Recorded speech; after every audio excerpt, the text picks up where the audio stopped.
Assalam qoblal kalam. Assalamualaikum warahmatullahi wabarakatuh.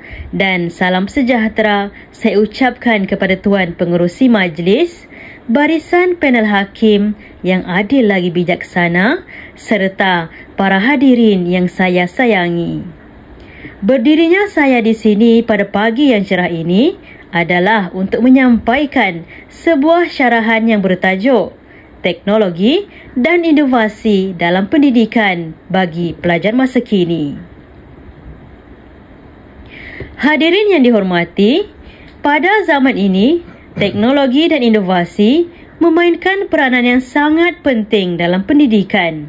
Pelajar masa kini mempunyai akses yang mudah kepada pelbagai sumber ilmu melalui internet dan aplikasi pembelajaran digital. Ini membolehkan mereka belajar dengan lebih fleksibel dan efektif. Sebagai contoh, kelas dalam talian memberi peluang kepada pelajar untuk mengikuti pengajaran tanpa mengira lokasi mereka.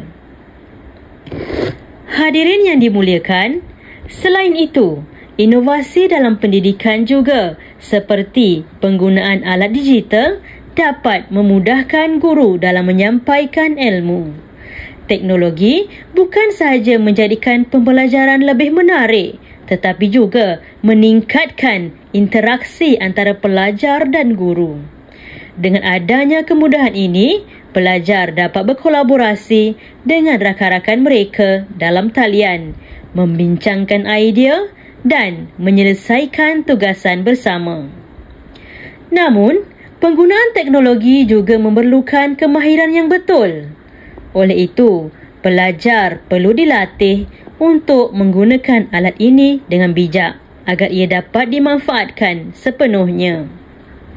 Dengan pendekatan yang tepat, teknologi dapat membantu pelajar masa kini mencapai kejayaan dalam pembelajaran mereka.